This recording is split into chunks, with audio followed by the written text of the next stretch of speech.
हाँ नितिन भाई, कभी नहीं, कभी तो जाते हो गया ना, कभी महीने में गए ऐसे भी तो हो गए ना, वो भी हाथ ऊंचा कर सकते हैं बस। तो कम से कम अभी सारे लोग कर रहे हैं ना, सारे लोग कर रहे हैं तो हमको भी तो करना चाहिए। सारे लोग खाना खाते हैं तो हम खाते हैं कि नहीं है? तो सारे लोगों के साथ हमको भी एक प्रयास करना चाहिए कि कम से कम लोग जा रहे हैं एक लोटा जल लेके शिव जी को चढ़ाने, तो हम भी जान रहे हैं, तो हमें भी जाना चाहिए। अगर हमारे घर में कोई एक सदस्य रहता है उसको भी हम जोड़ने का प्रयास करना हमारे साथ में, क्योंकि कोई भाई जाते हैं तो बहन नहीं जाते हैं। कम से कम एक भाई, अगर बहन तो रोज जा रही है लेकिन भाई अगर नहीं जा रहे तो एक महीने में तो उनको कम से कम साथ में जाओ। जितना आप साथ में जाओगे, अभी हमने साथ में जितने बैठे हैं, बच्चा लोग इधर आ जाओ ना आगे, पीछे नहीं बैठते। हाँ हाँ, आ जाओ आगे, आ जाओ। आप तो चाह ना सत्संग की, क्योंकि बहुत सारे बच्चे सत्संग के अंदर आते नहीं है।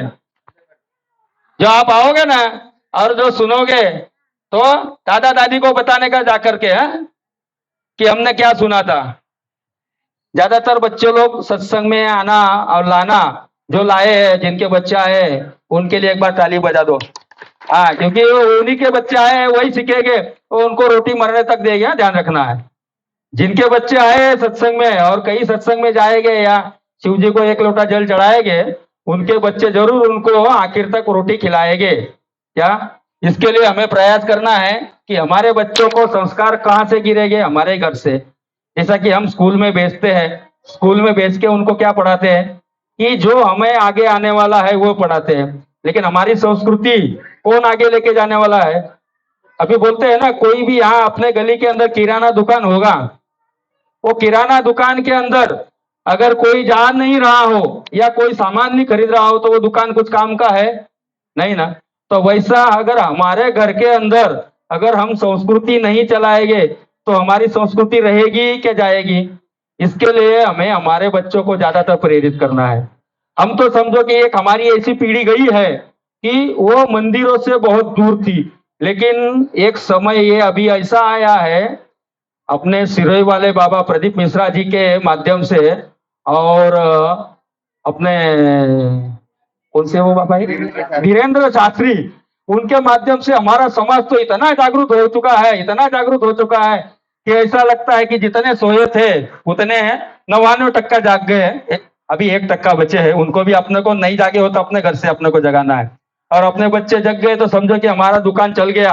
जो दुकान बंद होने वाला था वो हमारा धर्म का दुकान अभी ऐसा हो गया था। हमारा धर्म आज ऐसी कंडीशन आ चुकी थी कि बहुत सारे मोहल्लों के अंदर, क्या बहुत सारे मोहल्लों के अंदर वो गले में प्लस पहनने वाले वो आकर के घूमते थे और बहुत सारे लोगों को बोलते थे कि हमारा धर्म अपनाओ, हमारे धर्म में ये श्रेष्ठ है। लेकिन जिनको जो जानकारी नहीं थी वो उनको बता नहीं पाते थे। अभी लोगों को जानकारी होने लगी है तो लोग उनको उल्टे पैर वापिस भेज रहे हैं। क्या? और कहीं कहीं अपने भगवान का प्रसाद भी उनको खिला देते हैं। समझ लेने का प्रसाद कौन सा होता है, तो अपने भगवान का प्रसाद भी उनको खिला के वापिस भेज रहे हैं। समाधान भाई समझ गए होंगे, अपने भगवान का प्रसाद खिलाते हैं ना। हाँ हाँ, तो वो भी ध्यान रखना है। देखो अभी हम तो सत्संग में बैठ चुके हैं और अपने यहाँ शायद अपने गली के अंदर आज रुद्राभिषेक भी हुआ है। सब शायद पहली बार रुद्राभिषेक हुआ होगा ना अपने यहाँ, और अगली बार भी प्रयास करने का रुद्राभिषेक का एक अभियान आयोजन करने का प्रयास करने का। जैसा कि शिव जी थे, कौन थे? ब्रह्मांड नायक बोला गया है। शिव जी को क्या बोलते हैं? ब्रह्मांड नायक। धरती के प्रथम भगवान अगर कोई है, जैसे कि हमारी कुंडली होती है, जैसा कि बच्चा स्कूल में जाता है या उसका कुछ कागजात बनाना होता है या हमारे मकान का या हमारे प्रॉपर्टी का कोई कागज बनाना होता है, तो हमें वंशावली निकालनी पड़ती है तलाटी के पास से, पंचायत में से। तो उसमें हमारा बाप कौन है, हमारे पिताजी का पिताजी कौन है, हमारे दादा कौन है, दादा के दादा कौन है, ऐसे 7 पीढ़ी का अपने को नाम निकालना पड़ता है। 4-5 पीढ़ी के तो हमको सबको पता है, और बहुत सारे भाई हो गए उनको अपने पूरी 7 पीढ़ी का भी नाम पता होगा। तो अपने को उतना नाम लेकर के आना पड़ता है, उसके बाद में हमारा खेत हमारे नाम पर चढ़ता है। तो उसके लिए अभी जैसे कि हम बोलते हैं ना कि हमारी हमको वंशावली चाहिए, वैसा हमारे भगवान की वंशावली भी हमें पता होनी चाहिए। हमारे धरती के ऊपर धरती को निर्माण करने वाले स्वयंभू भगवान शिव जी है। शिव जी के माता पिता कोई नहीं है। अगर आपको कोई बहसबाजी होती है कभी कभार तो ये खास ध्यान रखना है कि शिव जी के माता पिता नहीं है, शिव जी स्वयंभू, उन्होंने स्वयं निर्माण हुए हैं और ब्रह्मा विष्णु का उन्होंने रूप निर्माण किया है। जैसा कि सभी भगवान शिव जी के द्वारा रचित है। शिव प्रथम है। कौन है? शिव प्रथम है। शिव सर्व भगवान के प्रथम स्थान है। जैसा कि शिव जी को क्या बोलते हैं हम? महादेव बोलते हैं ना, बोलते हैं ना, महादेव। शिव जी की आरती होती है तो उसको क्या बोलते हैं? महा आरती। शिव जी को जो रात्रि होती है शिवरात्रि, उसको महाशिवरात्रि बोलते हैं ना। महाशिवरात्रि ज्यादातर तो अभी सब पकड़ने लग गए हैं। अगर जो नहीं पकड़ता है वो उपवास करने का ध्यान रखने का, क्योंकि ज्यादातर बहनों ने अभी शिवरात्रि का शिवलीला अमृत पढ़ा होगा, या अगर नहीं पढ़ा होगा तो पढ़ने का कोशिश करने का। शिवलीला अमृत के अंदर अपने को शिवरात्रि का महत्व बताया गया है।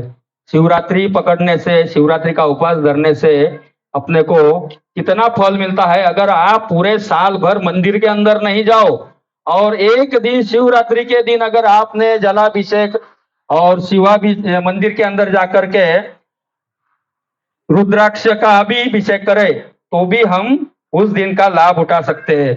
और बोलते हैं ना कि हम सब के सब घर के साथ में, पूरे परिवार के साथ में जिस दिन मंदिर में जाते हैं ना, उसका श्रेय शिवरात्रि के दिन आपको बहुत योग देने वाला है या लाभ देने वाला है।